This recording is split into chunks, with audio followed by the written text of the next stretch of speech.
Hello everyone. Today we're stepping into a world of pain, revenge, and shadows that hide monsters. This is Ninja Assassin. Alright, let's begin.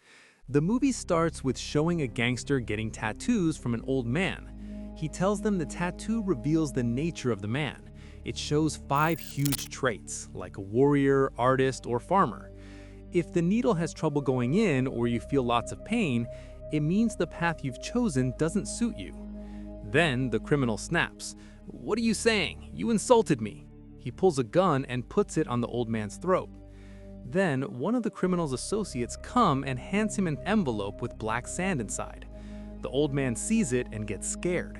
He warns, "The world's most dangerous assassins, called ninjas, will soon arrive, and your laughter will drown in blood." The criminals don't take him seriously.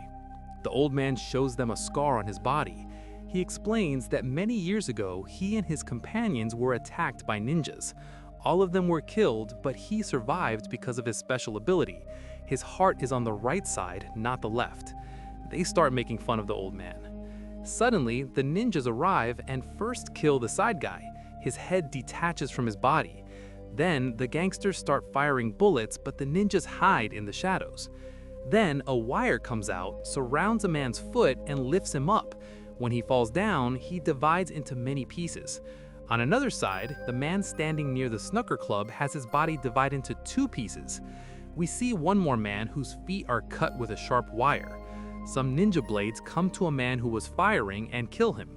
But the gangster survives. He yells, "Whoever you are, I will give you triple the money. For who are you doing all this?" The old man says, "This is useless. He is not a human, but a demon." At last, the ninja kills the gangster and the old man. The scene shifts to a hidden community called the Ozunu, who's been around for thousands of years. They gather orphaned kids from all over the world and trains them to become deadly ninjas. Once fully trained, he sends them out to kill big shot figures anywhere in the world, for anyone, in exchange for 100 pounds of gold. If a ninja takes a contract, no one on Earth can save the person. We see that the leader introduces a new kid named Raizo and tells everyone to welcome him. Secretly, he believes Raizo will one day lead the Ozunu community. Later, at the dining table, the old man tells the orphan kids that the body should work exactly as we want. Then, the leader cuts his own palm, heals it right in a matter of seconds, and says, "This is the real power of Ozunu."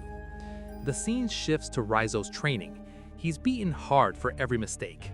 They teach him to walk so quietly no one hears his footsteps. Mistakes mean punishment. There's no mercy or pity here. Raizo gets punished a lot, leaving his body covered in wounds. That night, a girl named Kariko shows up. She's an orphan too, training to be a ninja. She puts ointment on Raizo's wounds and he starts feeling better. Deep down, his heart and mind are totally different from the others. Many years pass and they're all grown up. Today, Raizo fights a senior ninja named Takeshi. Raizo battles bravely and is about to win, but Takeshi cheats and defeats Raizo. The leader knows Takeshi cheated, and Raizo is in pain from the attack. But the leader says, "This isn't real pain." He punches Raizo in the belly and says, "This is real pain." Raizo screams of pain that night. He locks himself in a room, meditates all night, and comes out ready for next fight. This time, it's a blindfold fight. Raizo wears the blindfold, Takeshi doesn't. It tests Raizo's senses as fight starts. They both fight bravely. At the end, Raizo sticks his wire around Takeshi's feet and throws him near the leader, and defeats Takeshi, and the leader praises him.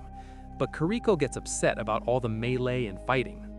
After the fight, Kariko goes to Raizo and tells him he shouldn't hurt anyone. Raizo warns that if the leader hears her, he'll rip out your heart. She says, "My heart is with you." She likes Raizo, but he's never paid attention to love or anything else. Since childhood, he's been trained to be a killer. One day, Kariko wins her fight against her opponent. The leader says she must carve a scar sign on him for his failure, but Kariko drops the knife. Furious, the leader attacks, scars her face, punishes her, and locks her in prison for a day without food and water. That night, Raizo sneaks in to visit her and gives her water. That's when Kariko decides to leave forever. She'll run away. On a stormy night, as she's sneaking out, she begs Raizo, "Come with me," but Raizo refuses to go. After that, we see that ninja guards catch her while she's running away. They drag her back to the base and tie her up in front of everyone.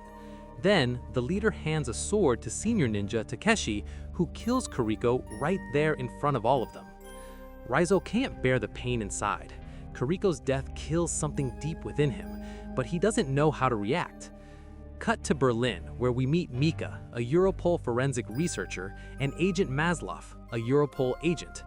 Mika uncovers proof that ninjas still exist today. They kill people for 100 pounds of gold and are behind murders of big prominent leaders worldwide. She shows files to her boss and explains about the ninjas, but he doesn't believe her. He thinks ninjas are gone. They existed in the past and now their clan is completely gone. Mika convinces him it's true that ninjas still exist and shows some strong proof, like the Russian President Zhukov's assassination. Now her boss is convinced, so they dig deeper. They find out about a past agent who talked about ninjas. He got fired and killed soon after. Mika visits the dead agent's house. His wife says after he was fired, he was terrified a ninja would come kill him. He added double locks on every door and window, installed motion sensor cameras all around, and put up big flashy lights so no darkness hid anywhere. But one night, the agent sensed someone nearby. Then, suddenly, all the lights went off automatically and a ninja murdered him. Meanwhile, we see that the leader sends Raizo to kill a prominent gangster in Berlin, and the leader wants his gold watch as proof of killing. This is Raizo's first mission. As Raizo fights the gangster hard, but it has no effect on him. In the end, he attacks with his knife, punches him, slams his head on the commode, and kills him. After that, Raizo heads to the building's rooftop where the leader waits with other ninjas. The leader praises Raizo. "Great job, you can keep the watch for your first success." But then he says, "There's a traitor who betrayed us," and shows to Raizo who it is. He hands Raizo a sword and said, "Now kill him." It reminds Raizo of Kiriko's death. She loved him since childhood. Raizo realizes everything the leader makes him do is wrong. He has no right to kill others. Raizo attacks the leader, injuring him. Then the other ninjas jump in, but Raizo manages to kill many, but they beat Raizo brutally, injure him badly, and throw him off the top. Luckily, there's water below, so he survives. Few years later, we see Raizo trains with his weapons. Flashing back to his painful past as a kid, he practices with ninja stars and his swinging blade weapon. After that, Raizo goes to a laundry to wash his clothes. Then a girl asks him to help fold her flat sheet. Then Raizo asks, "Which clan are you from?" The girl says, "I don't know what you're talking about," and suddenly attacks Raizo, but Raizo manages to kill her and stuffs her in the washing machine. In my opinion, this is the coldest scene ever.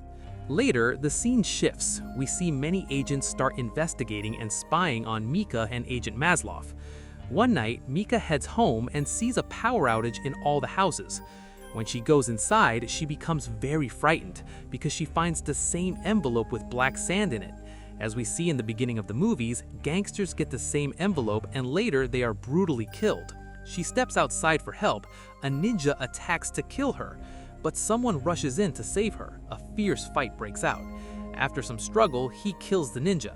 It's Raizo. He's rebelled against the leader and Ozunu clan. He wants to wreck all their missions. That's why he saved Mika's life. Raizo knows ninjas never give up on their prey. They'll come back to kill Mika. So he takes her to a hotel. They both change clothes. He explains that ninjas have a special sense of smell to track their targets. At the hotel, Mika calls her boss and tells him a ninja attacked her, but Raizo saved her life. Maslov says, "You both should come meet me." When they arrive, agents swarm in and arrest Raizo and lock him up. The boss got orders from higher-ups. Actually, the Ozunu leader has powerful connections, so he pulled strings to get Raizo captured. Maslov holds him in a secret, high-security spot. As Mika finds out Maslov was behind the arrest and goes to talk to him, she knew nothing about it. The boss tells her if Raizo is really good, this is the safest place because his own people will kill him outside. Mika visits Raizo, gives him water, and says she had no idea. Raizo warns her, "The ninjas will come kill me no matter what." Mika rushes to Maslov and says they're coming soon, but he doesn't believe her. Suddenly, darkness falls. Lights go out everywhere. Ninjas attack, slaughtering all security guards. Bullets miss because they hide perfectly in the shadows. Mika runs to Raizo to unlock his chains. Then a ninja jumps out, but Raizo kills him instantly. He yells, "Get out, now!" Mika escapes in a car while Raizo fights hard, taking down many ninjas. But even as the clan's best warrior, he can't beat them all alone. As he's escaping the base, Raizo hits the road and faces Takeshi, the senior ninja he beat in training, the one who killed Kiriko on the leader's orders. They fight brutally, but Raizo is badly injured, and Takeshi raises his sword to finish him. But Mika saves Raizo while hitting him with the car. Now, Raizo completely lost his consciousness. He grabs Raizo and speeds off to a hotel. He's really injured. Mika wants to call a doctor, but Raizo says no. She shows him a tracking device saying it will reveal your location, then hides outside. Ninjas storm the hotel room and take Raizo back to the leader. On the way, we see Raizo twist his finger and his injuries heal fast thanks to his special power. Raizo faces the leader tied up. The leader offers one last chance, apologize and rejoin, but Raizo refuses. Later, they tie him to a pole and the leader says his death will be remembered for 1,000 years so that no one betrays them. Then he punches on Raizo's stomach, causing unbearable pain. The leader attacks Raizo's stomach many times in the same brutal way. Normally, any ninja or human would die from one blow, but Raizo's special training keeps him alive as blood gushes from his mouth, and with it, the tracking device he hid in his stomach comes out. Suddenly, armed forces and Mika arrive with a huge team of agents led by the boss. They attack the ninjas from both sides, killing many in the fierce battle. Raizo faces Takeshi and his ninja crew. He charges in, brutally killing them one by one. Finally, he battles Takeshi. They fight bravely. Then, Raizo cut his finger, and at last, he pierces him with a sharp blade, avenging Kiriko's death, his childhood friend. Raizo enters another room where the one-eyed, blind leader sits with his eyes closed. The leader knows Raizo would come confront him. They fight hard, but Raizo struggles to fight him. Then, the leader suddenly vanishes into the darkness, pops up behind him, and blasts Raizo several feet away with one blow. The leader tells Raizo, "You are one of us. I raised you since you were a kid. You were an orphan. I am your father." Raizo fires back, "You can't be anything to anyone. You're a murderer." As the leader moves to kill him, Mika bursts in, firing several shots to save Raizo. But he disappears into the shadows again and thrusts a sword through her chest from behind. Seeing this, snaps Raizo. He flashes back to the leader, ordering Takeshi to kill Kiriko. Raizo focuses, vanishes into the darkness too, and attacks. He badly injures the leader, and at last he splits him apart with his sword. Raizo picks up Mika and carries her out. He discovers she's still alive because her heart is on the right side, not the left, just like the old tattoo man's rare gift. She's completely out of danger now. Then Raizo climbs the walls of the place, and remember Kiriko always dreamed of breaking these walls to be free forever. She's gone, but with her memories, Raizo is finally free. The film ends here. Thanks for watching. Your support truly means more than you know. The next story will be uploaded soon. Have a great day.